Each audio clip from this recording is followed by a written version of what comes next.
Bismillahirrahmanirrahim. Assalamualaikum warahmatullahi wabarakatuh. Innal hamdalillah nahmaduhu wa nasta'inuhu wa nastahdihi wa nastaghfiruh wa na'udzu billahi min shururi anfusina wa min sayyiati a'malina. May yahdihillahu fala mudilla lahu wa may yudlil fala hadiya lahu. Asyhadu an la ilaha illallah wa asyhadu anna Muhammadan 'abduhu wa rasuluh. Qala Allah subhanahu wa ta'ala, qalu subhanaka la 'ilma lana illa ma 'allamtana innaka antal alimul hakim. Qala rabbi shrah li sadri wa yassir li amri wahlul 'uqdatam min lisani yafqahu qawli. Wa qala an-nabiyyu sallallahu alaihi wasallam, fa inna asdaqal hadithi kitabullah wa khairal hadi Muhammad sallallahu alaihi wasallam wa syarrul umuri muhdatsatuha wa kullu muhdatsatin bid'ah wa kullu bid'atin dhalalah wa kullu dhalalatin fin nar atau kama qala an-nabiyyu sallallahu alaihi wasallam. Amma ba'd. Tuan-tuan dan mati Allah Subhanahu wa taala, alhamdulillah, syukur pada Allah pada pagi ini dapat kita teruskan lagi untuk topik yang kita bincangkan semalam. Mati Allah, sambungan ini berkaitan dengan syarat-syarat khutbah Jumaat. Semalam kita dah bincangkan berkaitan dengan syarat sah solat Jumaat dan kaifiyah ataupun tata cara, syarat-syarat ataupun dia punya berbagai masalah kita dah bincangkan. Dan pada pagi ini insya-Allah kita sambung lagi berkaitan dengan khutbah Jumaat. Pertama sekali tuan-tuan, bila khutbah ni antara syarat yang diletakkan oleh para ulama berdasarkan nas-nas hadis Nabi sallallahu alaihi wasallam, yang pertama sekali, khutbah ni dalam keadaan qiyam ataupun berdiri. Disyaratkan bagi pada khutbah itu adalah imam berdiri dalam dua khutbah jika mampu, dan dipisahkan antara dua khutbah dengan duduk. Berdasarkan hadis Jabir bin Samurah radhiyallahu anhu, Nabi sallallahu alaihi wasallam berkhutbah dengan berdiri, kemudian duduk, kemudian bangun, lalu membaca beberapa ayat dan zikrullah azza wajalla. Itu juga apa yang disebut oleh oleh Ibnu Umar radhiyallahu anhu, bahawa Nabi SAW berkhutbah dengan berdiri, kemudian duduk, kemudian bangun, seperti mana yang kamu berbuat sekarang. Jadi syarat yang pertama, khutbah Jumaat itu dilakukan dalam keadaan berdiri. Dan berdiri ini sebanyak dua kali berdirilah. Berdiri untuk khutbah yang pertama dan khutbah yang kedua, diselang-seli dengan duduk. Persoalannya jika imamnya tak mampu nak berdiri. Kalau imamnya tak mampu berdiri, dia sama macam salat baca Allah. Tak mampu berdiri, boleh duduk. Imam khatib tak mampu dalam keadaan duduk, boleh dalam keadaan baring. Tapi kalau imam dah sampai tahap baring tu kan, ganti imam barulah. Kalau imam tu duduk tak mampu berdiri, tu masih lagi boleh lah nyatakan untuk jadi imam kalau khatib, kalau tak ada orang lain. Tapi kalau ada orang lain tu lebih baik daripada carilah orang lain untuk menyampaikan khutbah tadi, berbanding dengan ialah kita kata khatib yang tidak mampu tadilah.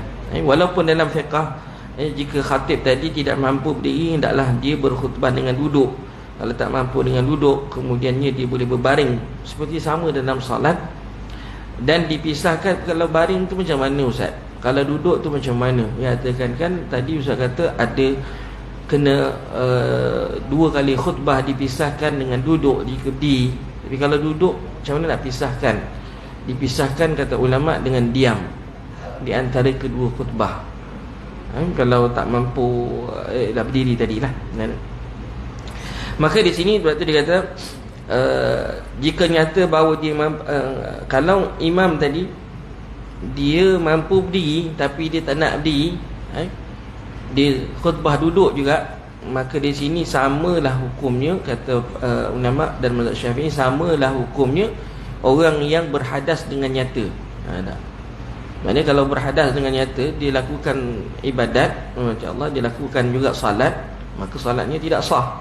Begitu jugalah umpamanya qiyam bagi khatib tadi, jika dia mampu berdiri, dia tidak berdiri dalam keadaan mampu. Wallahu a'lam. Syarat yang kedua, didahulukan khutbah ke atas salat.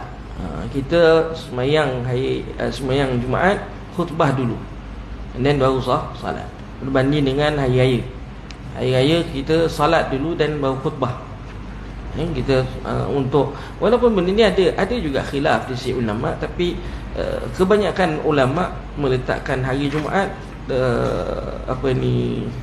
perlu mengikut seperti mana yang jelas sabit daripada hadis Nabi sallallahu alaihi wasallam, iaitu didahulukan khutbah kemudian barulah salat, katakan khutbah dulu dan baru salat. Itu syarat yang kedua. Syarat yang ketiga, bagi khatib tadi yang nak menyampaikan khutbah mestilah dalam keadaan bersuci daripada hadas kecil dan hadas besar. Itu syarat. Maknanya disyaratkan khatib tadi hendaklah suci daripada hadas kecil dan hadas besar, dan hendaklah suci daripada kotoran, iaitu najis yang tidak dimaafkan pada badan, pakaian dan juga tempat. Kena suci semua tadi. Dan tidak sah tentulah bila dah sebut syarat kena taharah, maknanya. Tapi kalau dia dalam keadaan tidak bersuci daripada hadas kecil dan hadas besar, maka khutbahnya tadi tidaklah sah. Kalau tengah khatib, tengah sampaikan khatib terkentut, dia ambil wuduk lah, stop sekejap, ambil wuduk, dan lepas tu sambung. Tapi tak pernah lagi berlaku. Pernah nampak? Pernah berada situasi macam tu. So biasanya khatib kena jagalah, jaga wuduk lah. Tapi yelah, benda nak berlaku, nak berlaku, misalnya kata maksudnya terkentut, so makmum ataupun pendengar khutbah tadi janganlah blame imam. Apalah Pak Imam, apalah khatib ni, kata tengah-tengah khutbah boleh pula terkentut. Tuan-tuan, nak terkentut bukannya ialah satu benda yang kita boleh kawal. Mungkin ada yang boleh kawal, ada yang tak boleh kawal. Tuan-tuan, macam Allah, dia kadang-kadang imam tu bangun je daripada ataupun masa nak duduk tiba-tiba terkeluar ikut kentut. Siapa tahu? Dan itu boleh berlaku. Jadi kalau berlaku, misal kata kalau berlaku, so imam boleh ataupun khatib tadi boleh turun sekejap pergi ambil wuduk. Dengan memaklumkan tak ada masalah pun kalau nak takut orang yang mendengar tu terpinga-pinga pasal Pak Imam turun tiba-tiba, tak ada masalah, katakan untuk maklumkan. Tapi hendaklah bersuci dan meneruskan khutbah, dan tidak disyaratkan taharah bagi orang yang mendengar khutbah. Orang yang mendengar khutbah tak syarat. Ini yang membaca khutbah saja disyaratkan dalam keadaan bersuci, taharah. Yang keempat, menutup aurat. Disyaratkan khatib tadi menutup aurat lah, seperti mana yang telah kita ketahui tentang aurat itu, maka hendaklah dia menutup aurat. Yang kelima ni, syarat yang kelima ni, tuan-tuan rahmati Allah, kita ada kelonggaran. Kelonggaran ni bagaimana? Iaitu syarat yang kelima, dia kata bahasa Arab. Kalau ikutkan apa yang disebut dalam kitab fiqh, katakan syarat termasuk dalam apa yang disebut dalam kitab ni, dalam kitab fiqh mazhab Syafi'i ni, dia kata syarat yang kelima ialah disyaratkan khutbah Jumaat itu dalam bahasa Arab sebagai ikutan bagi salaf dan khalaf. Ini kalau bahasa Arab, katakan ni macam mana, katakan makmumnya terpinga tengah lopong, tak faham, katakan bukan setakat imam ataupun makmum tak faham, imam pun tak faham apa yang dibaca. Sebab dia baca semua berbaris, baca je lah, tak? Tapi ini hukum asal lah, yang katakan untuk disebabkan ketidakmampuan imam dan untuk berbahasa Arab, maka dilonggarkan, dibolehkan untuk menggunakan bahasa selain daripada bahasa Arab, bahasa Arab. Bahasa dia kata dan demikian juga kita kata demikian juga jika imam tidak dapat mempelajari bahasa Arab, hendaklah dia berkhutbah dengan bahasa yang diketahuinya. Dia kalau guna bahasa Arab, makmum macam mana Ustaz? Adakah makmum juga syarat makmum kena tahu bahasa Arab juga? Kita kata di sini sekalipun tidak dipahami kecuali satu orang je daripada kalangan, maka tidak ada masalah, katakan. Kenapa perlu dalam bahasa Arab? Kerana umpama dua khutbah ni dianggap sebagai zikir yang difardukan, maka demikian itu disyaratkan padanya seperti mana takbiratul ihram. Takbiratul ihram dibuat dalam bahasa Arab, maka begitu jugalah dia ni kiasan pada salat. Dalam macam Allah wallahu alam. Kalau dia mampu berbahasa Arab, di sini kalau saya bacakan pada tuan-tuan, jika dapat mempelajari bahasa Arab, wajiblah semuanya sebagai fardu kifayah. Tapi macam saya kata tadi, mengatakan fatwa yang terkini berkaitan dengan khutbah ini tidaklah meletakkan bahasa Arab tadi sebagai satu perkara yang wajib ataupun syarat. Hari ini majoriti semua katakan melihat kepada tujuan ataupun dipanggil maqasid, tujuan utama khutbah itu disampaikan kepada audiens, katakan. Maka sebab itu ulama mutaakhirin membolehkan kita kata khutbah itu di dalam bahasa Melayu, kecuali muqaddimah sikit, innal hamdalillah, itu dimulakan sikit dalam bahasa Arab dan ayat-ayat Al-Quran dibaca dalam bahasa tentulah kita katakan ditulis dalam bahasa dibacakan dalam bahasa Arab. Baik, itu syarat yang kelima lah yang katakan. Yang keenam, waktunya. Waktu untuk khutbah ini disyaratkan khutbah Jumaat adalah dilakukan pada waktu zuhur lah, setelah tergelincirnya matahari. Sekiranya melakukan dua khutbah atau sebagainya sebelum tergelincir matahari kemudian salat selepasnya, maka tidak sah. Dia mesti masuk waktu baru khutbah. Kalau tak masuk waktu tak boleh khutbah. Berdasarkan kita kata mazhab Syafi'i, kita katakan salat Jumaat itu waktunya sama macam salat zuhur lah. Kalau dia mazhab lain terpulang, sebab ada juga mazhab yang kata boleh sembahyang Jumaat awal sebelum masuk waktu zuhur, menyatakan. Sebab ada hadis Nabi sallallahu alaihi wasallam, riwayat ni dalam mazhab lain, dia berpegang bahawa mereka salat zuhur belum ada bayang-bayang lagi. Tak? Maksud kalau belum ada bayang-bayang, tentulah ianya dilaksanakan sebelum zuhur. Dan dia kata kami selesai sembahyang zuhur barulah ada bayang, dia kata. Atau selesai sembahyang Jumaat itu barulah adanya bayang. Jadi di situ ada khilaf di sisi ulama. Cuma dalam mazhab Syafi'i dia pegang pandangan bahawa masuk waktu zuhur itu adalah waktu solat Jumaat. Imam Nawawi rahimahullah ta'ala berkata, dimaklumi bahawa Nabi SAW keluar kepada Jumaat bersambung dengan tergelincirnya matahari. Demikian juga semua imam-imam pada semua bandar-bandar, sekiranya ia boleh didahulukan, nescaya didahulukan Nabi SAW sebagai keringanan kata orang-orang yang lebih awal datang dan dilakukan pada awal waktu. Kita kata ada nas yang berbeza-beza, antara yang dipegang dalam mazhab Syafi'i rahimahullah ta'ala, riwayat daripada Anas bin Malik radhiyallahu anhu bahawa Rasulullah SAW salat Jumaat ketika tergelincirnya matahari, dan diriwayatkan bahawa baginda berkhutbah setelah tergelincirnya matahari. Ini dalam hadis-hadis yang diriwayatkan oleh Imam Bukhari rahimahullahu ta'ala, wallahu a'lam. Baik, syarat yang berikutnya ialah bilangan.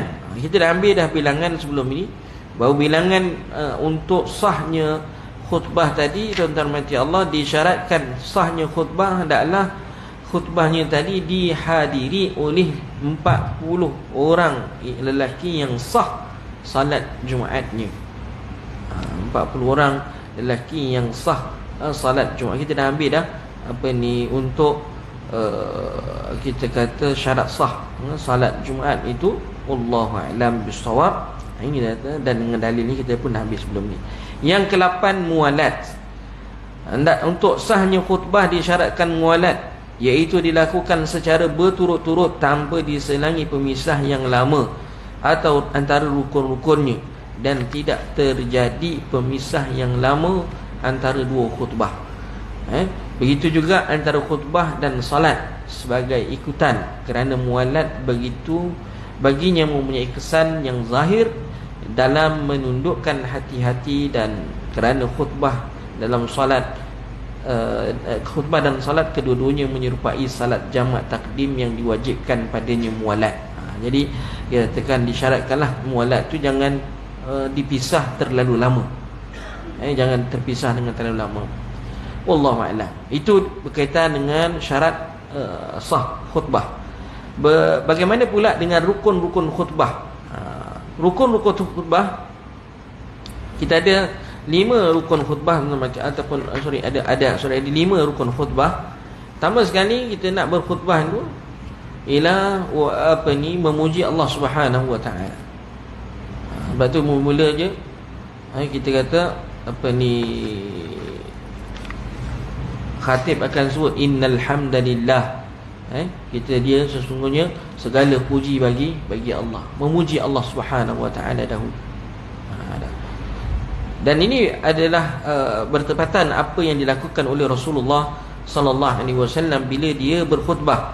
Diriwayatkan daripada Jabir bin Abdullah radhiyallahu anhu bahawa Nabi sallallahu alaihi wasallam berkhutbah pada hari Jumaat, lalu memuji Allah dan menyanjungnya, kemudiannya berucap setelah itu dengan suara yang tinggi. Dia katakan itu, nanti kita lihat bagaimanakah ciri-ciri ataupun cara kaedah untuk seorang itu berkhutbah. Yang kedua, untuk rukun ni, dalam khutbah yang dilakukan pada hari Jumaat mesti ada selawat ke atas Nabi SAW. Ia sah dengan setiap bentuk selawat lah. Tak kira lah selawat yang bagaimana. Yang terbaik ialah selawat yang sabit dalam hadis-hadis Nabi SAW. Buat sekarang ni banyak selawat-selawat yang kita kata yang dicipta, yang dibuat. Kalau yang dicipta, yang dibuat yang dibuat tu boleh ke? Boleh, tak ada masalah, tetapi kena tengok dari sudut makna, katakan. Kalau makna-maknanya tadi boleh membawa kepada kesyirikan, boleh membawa kepada terlalu gulu kepada Nabi SAW, pujian-pujian itu terlalu melampau, sehingga meletakkan kedudukan Nabi SAW itu pada kedudukan ketuhanan. Nabi telah jelaskan dalam hadis ini, la tutruni kama atratil Yahud kama atratil Nasara Isa bin Maryam. Jangan kamu mengagung-agungkan aku seperti mana orang Nasrani mengagung-agungkan Nabi Isa alaihi salam. Jadi jangan letakkan kedudukan dalam memuji Nabi sallallahu alaihi wasallam sehingga terlalu dan menyamai ketuhanan itu, wal iyazbillah min dzalik. Jadi sebab itu selawat-selawat tadi perlulah kita kata tentang Allah kalau yang dicipta itu maka hendaklah melihat daripada aspek makna. Dan bila dicipta pula, janganlah kita kata meletakkan khususiah pula kelebihan berselawat dengan selawat yang dia cipta. Itu bahaya, katakan. Ini syekh ni cipta buat selawat ni, katakan kelebihannya begini. Tuan-tuan mati Allah Subhanahu wa taala, itu bahaya dari sudut tuan-tuan siapa yang bagi tahu kelebihan secara khusus selawat itu. Sedangkan selawat itu adalah selawat yang dicipta oleh individu, katakan. Bahaya, katakan. Nabi yang ajar selawat tu pun tak, yang ajar selawat dia sendiri pun dia tak ada sebut kelebihan yang terlalu terlalu gah sangat, katakan. Nabi ajar selawat kita dalam semayang, kita baca selawat Ibrahimiyah yang kita baca dalam salat. Dan tidak ada yang lebih afdal daripada selawat yang Nabi sendiri ajar. Sebab sahabat sendiri tanya kepada Rasulullah bila turun ni ayat ya ayyuhallazina amanu sallu alaihi wa sallimu taslima. Dan sahabat tahu bila dalam semayang tu perlu berselawat ketika tasyahud. Sahabat tanya kepada Rasulullah, ya Rasulullah kaifa nusalli alaik? Ya Rasulullah, macam mana kami nak berselawat ke atas kamu? maka Nabi pun ajarkan selawat itu, Allahumma salli ala Muhammad ila akhir, sehingga akhir. Makanya tuan-tuan rahmati Allah, kelebihan salat, kelebihan selawat itu jelas-jelas dalam hadis-hadis Nabi sallallahu alaihi wasallam, seperti mana yang dinukilkan oleh ramai ulama tentang kelebihan selawat berdasarkan nas-nas hadis Nabi sallallahu alaihi wasallam telah dijelaskan. Banyak ulama menjelaskan. Tapi bila mana datangnya segolongan orang yang konon-kononnya membawa satu selawat yang baru, yang dicipta, dan menyatakan kelebihan-kelebihan yang melampaui batas. Orang Melayu ni dia suka, kenapa nak beramal dengan selawat macam ni? Oh, ni selawat ni Ustaz gini. Ya, katakan. Sedangkan ianya sangat melampaui batas, saya katakan. Tidak sepatutnya kita meletakkan kelebihan itu, kerana kelebihan ini tuan-tuan rahmati Allah Subhanahu wa taala perlu juga disandarkan kepada nas Al-Quran dan hadis Nabi sallallahu alaihi wasallam. Kerana apa? Sebab kelebihan ini Allah yang beri. Kita tak boleh assume kalaulah kita baca ni lepas tu Allah bagikan. Allah bagi satu. Kita tak boleh assume tuan-tuan rahmati Allah itu kelebihan secara khusus, kecuali jika ada nas Nabi sebut baca selawat kau akan dapat begini. Dan barulah kita boleh. Tapi untuk kita create fadilat, sedangkan fadilat itu Allah yang beri, dan kita buat spesifik untuk setiap selawat itu, makanya tuan-tuan mati Allah Subhanahu wa taala, kita kata di situ kita bahaya sikitlah, katakan.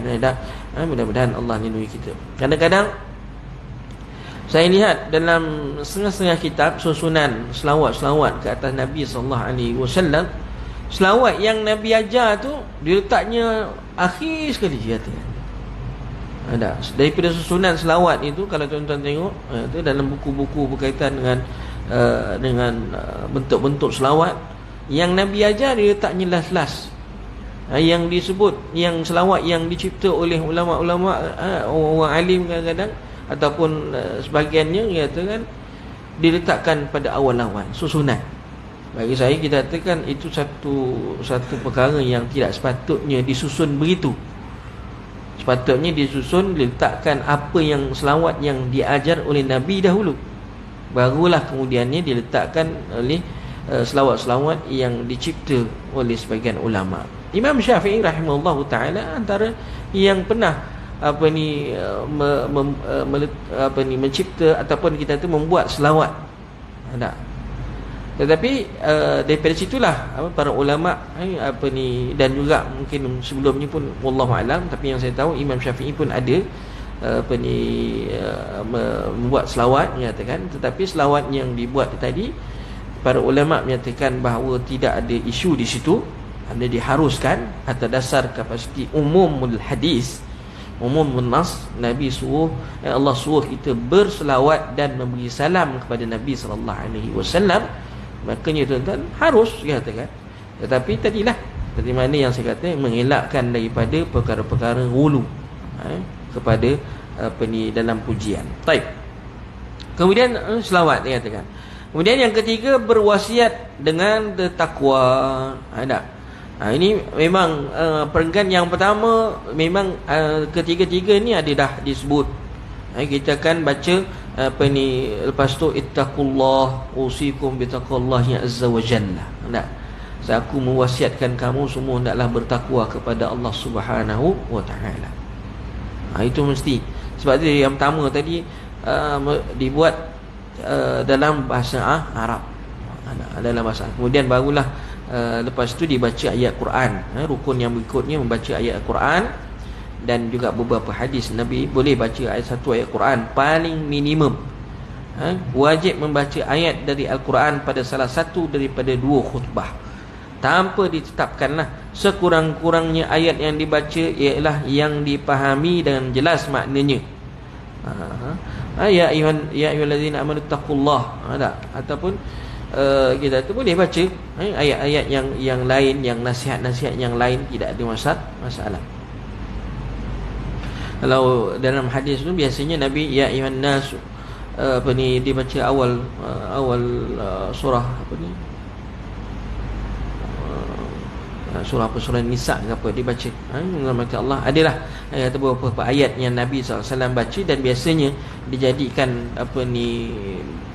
ayat-ayat itu dibaca juga setengah khatib sebagai mukaddimah dalam khutbah. Katakan ada beberapa ayat, 3 ayat yang dibaca oleh Rasulullah SAW dalam khutbah hajah, dan hari ini dijadikan sebagai ayat-ayat pemula yang dibaca pada setiap khutbah. Wallahu a'lam.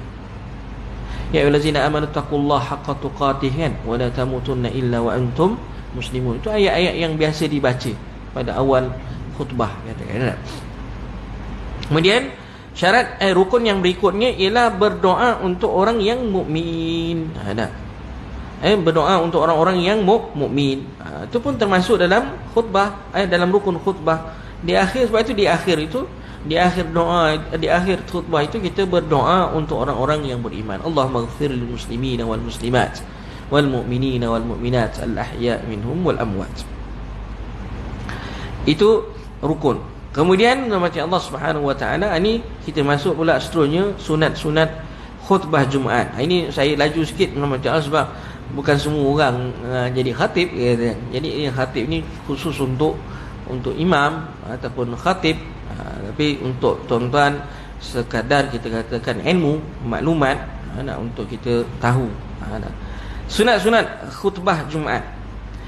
Sunat-sunat khutbah Jumaat, pertama sekali mati Allah Subhanahu wa taala, khutbah itu sunat dilakukan atas mimbar, seperti mana yang dilakukan oleh Rasulullah sallallahu alaihi wasallam. Tapi kalau tak ada mimbar, tidaklah menjadi satu masalah, katakan harus. Kalau tak di mimbar, duduklah, berdirilah kat mana-mana pun, tidak ada masalah. Katakan cuma sabit Nabi sallallahu alaihi wasallam berkhutbah di atas mimbar, dan mimbar Nabi itu pada awalnya kita semua tahu Nabi sallallahu alaihi wasallam berkhutbah bersandarkan kepada pelepah tamar, pohon tamar. Kemudiannya dibuatkan oleh Nabi sallallahu alaihi wasallam mimbar tadi tinggal 3 anak tangga. Dan kemudian bakulah lepas tu sampailah hari ini kita adalah tempat kita ada tempat mimbar kita, tak kira lah 3 anak tangga ke sampai 10 anak tangga ke, macam setengah-setengah masjid yang besar, bukan setakat 3 anak tangga, 10 lebih, katakan tangga tinggi, nampak Pak Imam naik ke atas mimbar. Tak ada masalah. Yang penting sunat itu di atas mimbar. Kemudian yang kedua, sunatnya memberi salam. Memulakan dengan memberi salam. Khatib tadi naik atas mimbar dan kemudiannya memberi salam, seperti mana yang sabit dalam hadis Nabi SAW. Apabila naik mimbar pada hari Jumaat dan menghadap kepada audiens, baginda mengucapkan Assalamualaikum. Nabi ucapkan beri salam. Beri salam kerana disunatkan, ialah begitu kan, kerana kemudian yang ketiga, duduk dan azan. Bila khatib telah naik mimbar dan menghadap kepada audiens yang ada dan memberi salam, sunat duduk hingga muazzin azan. Berdasarkan hadis Sa'id Ibn Yazid radhiyallahu anhu, azan pada hari Jumaat dilakukan ketika imam duduk di atas mimbar pada zaman Nabi SAW, Abu Bakar dan Umar, tatkala manusia telah ramai. Pada zaman Uthman radhiyallahu anhu, beliau memerintahkan mereka dengan azan lain yang dilakukan atas zawra'. Jadi maka tetap atas wujudnya 2 kali azan, katakan 2 kali azan. Azan yang asal ni ialah azan ketika imam dah berada di atas mimbar. Itu yang asal. Maka ditambah lagi 1 kali azan, tuan-tuan macam Allah, iaitu azan yang pertama. Cuma isunya saya dah sebutkan semalam sikit, isunya bila dilaungkan azan yang pertama itu. So macam yang semalam saya kata, kalau di Mekah, di Madinah, katakan azan pertama itu dilakukan sebelum masuk waktu. Kerana itu tujuannya, azan pertama untuk nak memanggil jemaah supaya, ataupun nak memberitahu pada umat Islam semua bahawa solat Jumaat telah makin hampir. Tapi macam semalam mereka, maka ramailah orang sembahyang sunat qabliyah selepas azan yang pertama di Mekah dan Madinah. Itu ada kesilapan, sebab azan yang pertama di Mekah dan di Madinah itu bukanlah azannya masuknya waktu. Bukan azan masuknya waktu. Ni siapa yang pergi haji, tak kena alert lah. Betul kan? Tapi kadang-kadang kita tak perasan. Dah ramai-ramai tu lepas azan yang pertama orang semua pakat bangun. Orang awam ni, yang luar, orang apa ni, kita kata yang daripada luar negara, bukan penduduk di situ. Kalau orang Mekah memang tahu dah. Jadi yang datang ni banyak yang buat haji, yang buat semua daripada luar. Berapa juta masyarakat. Kalau tak diberikan apa ni maklumat tentang perkara itu, mereka ingat apa ni seperti biasa. Azan pertama masuk waktu. Tak, rupanya kita kena ketahuilah bahawa azan pertama di Mekah Madinah itu bukanlah azan yang masuknya waktu. Tak. Sama juga macam hari Jumaat, kalau imamnya buat sembahyang baca surah Sajadah. Tuan-tuan akan, kalau sembahyang kat Masjidil Haram itu, khususnya sembahyang kat luar, kalau dalam dah penuh sembahyang kat luar, majoriti orang tak sujud tilawah kalau dibaca surah Sajadah, sebab tak biasa dan tak tahu pun. Sebab yang ramai yang foreign, orang apa ni daripada luar, daripada asing, jadi apa ni warga asing. Jadi mereka tuan-tuan Allah Subhanahu Wa Taala tak biasa dengan itu, dan semuanya rukuk. Semuanya rukuk ketika imam baca ayat berkaitan sajadah. Baik. Kemudian tuan-tuan Allah Subhanahu Wa Taala, seterusnya antara benda yang sunat ialah berdiri di atas mimbar. Berdiri sunat bagi khatib berdiri atas anak tangga yang menyusuli tempat rehat, seperti mana yang dilakukan oleh Nabi SAW, kerana dengan demikian lebih sesuai. Adapun yang diriwayatkan daripada Abu Bakar radhiyallahu anhu turun dari anak tangga tempat berdirinya Nabi SAW, Umar radhiyallahu anhu berdiri pada anak tangga yang lainnya, Uthman radhiyallahu anhu berdiri pada anak tangga yang lainnya, dan begitu juga Ali bin Abi Talib radhiyallahu anhu. Yang kelima, syarat yang kelima, bersandar dengan pedang. Ini tak ada pedang lah, kita pegang tongkat. Tak, tongkat lah. Zaman Nabi dulu pegang pedang. Tak, pedang. Sunat bagi khatib bersandar dengan panah atau pedang ataupun tongkat atau seumpamanya pada tangan kirinya, bukan tangan kanan. Sunat pada tangan kiri. Ada.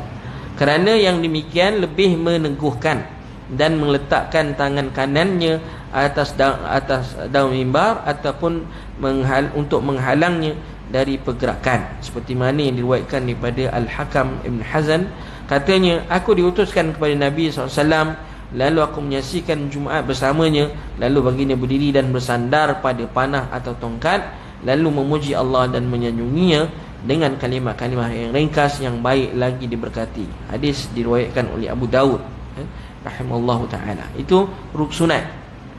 Kalau tak pegang, tak ada tongkat, tak payah pegang, tak ada apa pun nak pegang, tak ada masalah lah, pegang je lah. Kita kata yang mana boleh, empat yang boleh dipegang. Yang keenam, menghadap kepada manusia. Nak berkhutbah kena menghadap orang. Janganlah khutbah membelakangkan jemaah.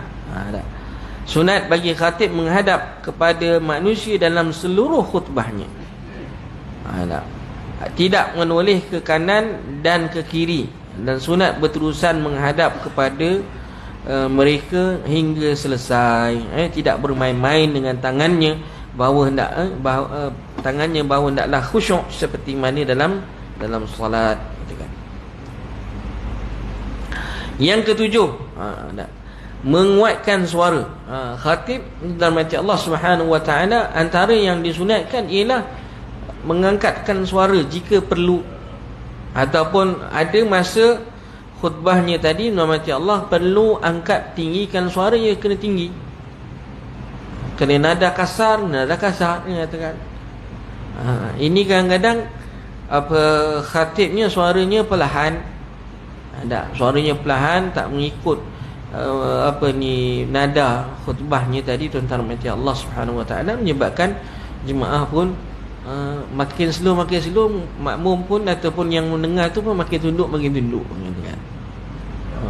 Kalau jenis kita kata khutbah tadi, tuan-tuan mati Allah, dengan suara yang kita kata yang dikuatkan, wallahu a'lam, mungkin secara tak langsung menyebabkan jemaah tadi alert, yang mana nak tidur pun tak jadi nak tidur sebab suara imamnya tadi atau suara khatibnya tadi kuat. Tapi bukan semua khutbah. Ada khutbah yang tak perlu pun tinggikan suara, katakan. Ada yang perlukan mendatar biasa je, katakan. Mungkin bergantung pada tajuk. Bergantung pada tajuk. Yang ke-8, Allah, kalau Nabi sallallahu alaihi wasallam kalau ketika berkhutbah diriwayatkan kemudian berucap setelah itu dengan suara yang tinggi, baginda sangat murka. Makna ada benda yang khutbah yang disampaikan, benda yang tegas, kena tegas. Kena tegas. Bahkan pernahnya Nabi sallallahu alaihi wasallam kelihatan maknanya bila berkhutbah tadi merah padam muka Nabi sallallahu alaihi wasallam dalam ketika menyampaikan khutbah tadi. Baik, yang ke-8 rahmati Allah, kefasihan khutbah. Ini kalau kita ialah ada setengah-setengah kefasihan ni, fasihnya seorang khatib ni, kita lihat kalau baca Jawi lah. Kadang-kadang baca Jawi ni, saya tahu Johor dia dah ada Rumi dah kan? Saya pasti. Rasa Johor dia teks dia tak ada Rumi, rasa mesti dalam Jawi. Kita kat Selangor ada dua version. Nak baca Jawi atau nak baca Rumi. Tapi masalahnya kalau dibaca dalam Rumi, dalam Jawi, kena fundamental dituliskan dalam bahasa Jawi. Nak baca tu kadang-kadang kalau orang yang tak biasa, tak tahu ni perkataan apa ni. Kalau dulu-dulu bawau mim kan, bawau mim kalau kitab-kitab kuning. Kalau sekarang ni orang baca, dia tak baca bumi, dia baca bom. Bawau mim, dia baca bom, bukan bumi. Ejaan dulu lah, ejaan dulu bawau mim bom. Bumi patutnya dia baca bom. Tapi sekarang dah ada dah Jawi moden macam Allah Subhanahu wa taala. Wallahu a'lam. Jadi kefasihan lah. Lebih-lebih lagi istilah-istilah moden. Istilah-istilah moden ataupun yang ditulis semula dalam tulisan Jawi. Yang itu kena alert. Kadang-kadang yang ditulis dalam bahasa Melayu pun, dah tulis dalam Rumi sekalipun, nak disebut perkataan tu pun jadi, saya sendiri kadang-kadang berdepan dengan ni nak sebut macam mana ni perkataan ni, katakan. Kita sendiri pun kan sebagai macam saya sebagai khatib pun kadang menghadapi kesukaran pada istilah perkataan, katakan, nak disebut, katakan. Wallahu a'lam. Benda yang dah biasa tak ada masalah lah, katakan, tapi perkataan yang jarang-jarang diletak, katakan. Okey. Kemudian Allah Subhanahu wa taala, yang ke-9, sunat khatib khutbah itu ni mesti dipendekkan. Jangan panjang. Khutbah mesti pendek. Sebab itu jaiz secara umum, katakan ni, masa saya dekat Jabatan Agama dulu, bila bincang berkaitan dengan teks khutbah, apa yang dimaklumkan kepada dalam meeting dan sebagainya ialah khutbah tidak akan lebih daripada 15 minit. Itu normal. Kalau lambat, sama ada kita kata cara penyampaian sebutan perkataan orang menyebut menyebabkan lontaran bacaan tu menjadikan drag masa, ataupun ada tambahan daripada orang yang membaca khutbah tadi. Itu idea salah satulah, katakan. Tapi tak semestinya kalau lambat tu ni mesti tambah. Kadang-kadang dia cara sebutan perkataan menyebabkan tak, setiap orang tak sama. Setiap orang sama. Ada setengah dia baca khutbah tu laju, ada setengah dia baca sepatah-sepatah, ada setengah bergantung pada keadaan. Tapi normally kebiasaannya satu teks khutbah itu dibaca lebih awal sebelum di endorse dan sebagainya. Cukup tak 15 minit? Khutbah dihantar ke Jaiz katakan panjang, kadang-kadang panjang katakan. Jadi dia terpaksa buang yang mana yang tak berkaitan supaya limitnya adalah 15 minit untuk kedua-dua khutbah. Ada. Kalau tuan-tuan perasan, katakan khutbah itu biasanya takkan lebih daripada, dia ada had pitch. Ada berapa pitch yang dihadkan, tak lebih. Jadi lingkungan dalam 15 minit tu saya rasa okey lah. Kalau dapat pendek lagi bagus katakan. Saya pernah hadir masa dekat Madinah dulu tuan-tuan. Biasanya kalau khutbah dekat Masjid Nabawi dia lebih dipanjang sikit katakan. Dipanjang katakan.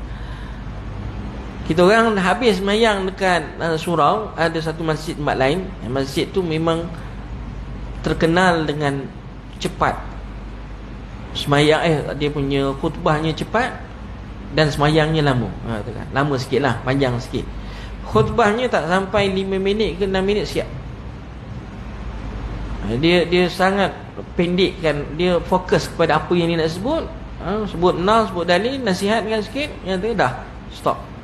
Settle dua kali khutbah, terus solat. Kalau habis sembahyang kat situ, boleh lagi sembahyang dekat Masjid Nabawi. Maknanya sangat ringkas lah dia punya khutbah. Tapi kita kat sini saya rasa pun dah cukup ringkas dah, katakan 15 minit okey lah katakan. Sekali dengan salat, kalau kita kata azan zuhur 1.16 sekarang ni, setiap kali orang qamat untuk masuk khutbah start 10 minit lepas tu, paling tidak pun setiap salat sebelum pukul 2 tu dah settle lah sepatutnya katakan. Ikut bergantung pada awalnya waktu zuhur atau lewat masuk waktu zuhur. Kalau sampai 2 suku 2.5 tak habis lagi, tu melampau sangat. Saya pernah berada dalam masjid hari Jumaat masa belajar dulu. Khatibnya berkhutbah sampai 2 suku. Orang ramai yang audien yang datang ni ramai pekerja kilang. Kalau masjid tu dekat dengan kilang. Sampai jemaah bangun kata, cukup lah orang nak bekerja dalam masjid tu. Itu tak tahulah, mengatakan dah lah khatib tu satu hal. Dia bercerita tentang padi tuan-tuan. Yang korang yang ada dalam tu semuanya kerja kilang, tak ada kena-mengena. Ni kita 20 tahun lepas ni cerita kan. Tapi alhamdulillah kita di negeri Selangor, khususnya dalam hati Allah Subhanahu Wa Taala, dan juga di negeri lain. Kalau negeri Selangor, lately kita katakan dalam 10 tahun yang terakhir ni ataupun 5 tahun yang terakhir dalam hati Allah, khutbah kita bertepatan dengan cerita semasa, katakan. Keadaan semasa. Nak cerita semua keadaan semasa tak cukup lah, katakan, untuk masa 15 minit. Tapi dia ambil isu-isu utama yang berlaku dalam bulan tu ataupun minggu tersebut untuk rahmati Allah Subhanahu Wa Taala. Alhamdulillah ya. Kita banyak, memanglah kita dekat Selangor ni hanya boleh membaca khutbah, bukan berkhutbah, membaca khutbah. Tapi membaca pun kita boleh juga sebagai khatib rahmati Allah. Dia perlu seolah macam berlakon umpama dia berkhutbah. Jangan menampakkan sangat dia membaca sahaja tuan-tuan mati Allah tanpa kita kata sekadar membaca sahaja. Wallahu a'lam. Baik. Yang ke-10, kehadiran imam. Sunat bagi khatib tidak hadir untuk Jumaat kecuali setelah masuk waktu. Ini bukan sunat katanya. Ini saya benda yang sunat bagi khatib ialah khatib kena lambat. Jangan berhujah. Oh, kenapa lambat? Lambat lagi khatib tak sampai lagi. Kata, kita relax lagi kata. Khatib ni khas untuk imam. Khatib memang disunatkan lambat. Makmum jangan berhujah, imam lambat, kita lambatlah. Hari Jumaat tak boleh. Benda ini disunatkan pada imam. Kenapa Ustaz? Nyatakan disebabkan rahmat Allah Subhanahu wa taala, hadis Nabi sallallahu alaihi wasallam. Kita kata apa ni yang dinukilkan bahawa baginda, pertama sekali bahawa baginda sallallahu alaihi wasallam apabila masuk dia terus naik mimbar. Dia terus naik mimbar. Ya kan sunatnya begitu. Imam masuk masjid terus naik mimbar. Tidak ada sunat tahiyatul masjid. Terus naik atas mimbar. Tapi hari ini imam kadang-kadang dia datang sebelum azan, dia katakan kita kata pada tidaklah menjadi satu kesalahan ataupun sampai tahap dosa ke apa, tidaklah. Kalau imam itu sembahyang sunat tahiyatul masjid.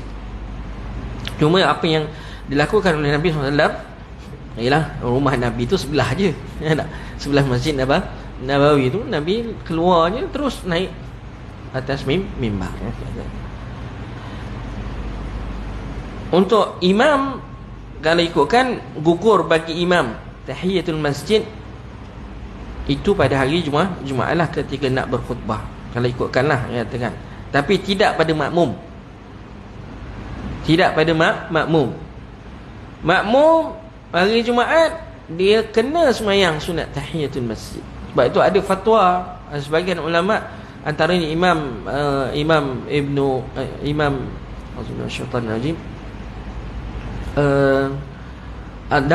Imam Daud Az-Zahiri rahimahullah ta'ala, dia kata hari Jumaat sunat tahiyatul masjid itu jadi wajib. Dia kata.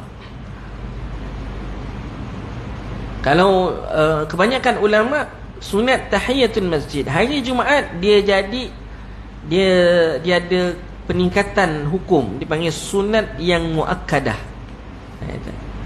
Dia tak boleh wajib, dia panggil sunat muakkadah. Sebab apa jadi sunat muakkadah hari sunat tahiyatul masjid hari Jumaat? Sebab Nabi ketika berkhutbah, ada sahabat masuk dalam masjid, dia terus duduk. Nabi tanya kepada dia, "As-sallaita ya fulan?" Kamu dah sembahyang 2 rakaat? Belum ya Rasulullah. Qum fasalli. Bangun dan sembahyang 2 rakaat.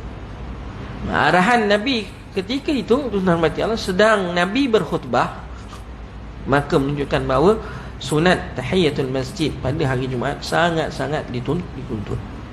Ini kadang masuk masjid bagi jemaah ataupun ketika hari Jumaat terus duduk. Tidak. Sepatutnya adabnya dia hendaklah salat sunat tahiyatul masjid. Jadi kehadiran imam tadi rahmat Allah disunatkan lewat katakan. Tapi biasalah katakan kadang-kadang nanti kan memanglah lambat ustaz katakan. Tapi risau takut tak datang ke, terlewat ke kan, katakan. Nanti tak ada orang nak ganti, susah katakan tak. Jadi tidak salah pun kalau imam tidak datang awal, tidak ada masalah. Yang ke-11, duduk di antara 2 khutbah. Itu sunatlah katakan, yang termasuk dalam khutbah tadi. Dan menutup khutbah dengan memohon, sunat bagi khatib menutup khutbah dengan ucapan astaghfirullah li walakum. Dan apabila khatib selesai dari khutbahnya, sunat segera turun dari mimbar dan muazzin memulakan iqamah, dan khatib sampai ke mihrab bersama selesai dari iqamah sebagai mewujudkan muwalat dan meringankan orang-orang yang hadir. Imam turunnya dah qamat dah, maksudnya sepatutnya imam turun dah selesai qamat. Tapi kadang-kadang kita kata di sini sebanyak yang diamalkan biasanya imam dah ada dekat atas sajadah, barulah Bilal akan qamat. Boleh je, tak ada masalah. Imam turun daripada mimbar terus qamat, tak ada masalah pun. Tak semestinya kena tunggu imam dah berada dekat sejadah, barulah kita kata dia nak qamat. Tak perlu. Baik, itu dia tuan-tuan yang dirahmati Allah Subhanahu wa taala tentang sunat-sunat khutbah. Yang terakhirnya bagi ni makruh khutbah tadi tuan-tuan. Khutbah antaranya ialah apa yang dilakukan sebahagian khatib dengan mengetukkan pedang pada anak tangga, ketuk-ketukkan tongkat. Ini adalah batil, tidak ada asalnya. Berdoa apabila sampai ke atas mimbar sebelum duduk, itu pun tidak ada warid dalam hadis Nabi SAW. Maka sebahagiannya menyangka bahawa ia adalah waktu pengabulan doa. Itu salah. Dan yang benarnya ialah pada waktu pengabulan doa ialah kita kata duduk ketika di antara dua khutbah itu. Allahu a'lam. Jadi kita kata antara yang dimakruhkan juga ialah berlebihan dalam menyifatkan sultan-sultan dalam mendoakan mereka dan pujian-pujian yang tidak dibenarkan, tidak benar, ataupun sebab itu dengannya lah berlebihan dalam mempercepatkan khutbah kedua dan merendahkan suara dengannya. Terlalu laju baca khutbah sampai orang pun tak faham, tak boleh juga. Tak. Kita baca normal, orang boleh faham, orang boleh ambil istinbat. Wallahu a'lam bissawab. Nanti lepas ni rahmat Allah Subhanahu wa taala kita akan ceritakan tentang banyak lagi isu-isu berkaitan dengan kaifiyah solat Jumaat, katakan, dan bagaimana perihal makmum khususnya pada hari Jumaat. Tapi alhamdulillah kita kat sini kita tak gerak dah tabung seperti mana sebelum ni, katakan kita dah banyak dah letak tabung-tabung tempat-tempat khas, dan dah menjadi biasa dah. Orang terus letak dalam duit tu dalam derma pada tabung. Tapi ada setengah-setengah masjid lagi masih menggerakkan tabung ketika imam sedang berkhutbah. Katakan, bukanlah seperti mana yang saya jangan silap faham, bukanlah larangan untuk orang bersedekah, tidak. Tetapi larangannya ialah fokuskan kepada, maknanya jangan menyibukkan dengan perkara lain ketika khatib sedang berkhutbah. Mungkin boleh fikirkan idea yang ada ialah kita letakkan setiap penjuru pintu masuk masjid tu dengan tabung, memperbanyakkan, katakan. Dan bagi saya itu habit. Bila kita dah jadikan satu habit, setiap tabung itu diletakkan di pintu-pintu, orang dah kebiasaannya akan letak di situ. Dah tahu dah ada tabung kat pintu, boleh letak. Tapi kita juga yang membuatkan habit orang ketika berkhutbah, bersedekah ketika imam sedang berkhutbah. Itu satu perkara yang masih lagi ada di kalangan di setengah-setengah masjid macam Allah Subhanahu wa taala, menggerakkan tabung ketika imam sedang berkhutbah. Larangan Nabi dalam hadisnya, Nabi larang orang yang mendengar khutbah itu bermain-main dengan pasir. Itu dengan pasir pun Nabi larang, kan? Apatah menggerakkan, apatah lagi membaca, apatah lagi menulis. Ada setengah-setengah sampai di tengah khutbah dia tulis. Menulis pun tak dibenarkan dalam ketika mendengar khutbah pada hari Jumaat, disebabkan terdapatnya hadis larangan Nabi sallallahu alaihi wasallam. Wallahu a'lam. Jadi tuan-tuan yang dirahmati Allah Subhanahu wa taala, itu yang sempat saya kongsikan dengan tuan-tuan pada pagi ini. Ada soalan nak tanya kalau ada? Kalau adalah. Sudah tak ada? Okey, kalau tak ada, tuan-tuan macam Allah, alhamdulillah setakat itu sahaja yang sempat dikongsikan. Kita akhiri dengan bacaan tasbih kafarah. Subhanakallahumma bihamdika asyhadu an la ilaha illa anta wa astaghfiruka wa atubu ilaik. Assalamualaikum warahmatullahi wabarakatuh.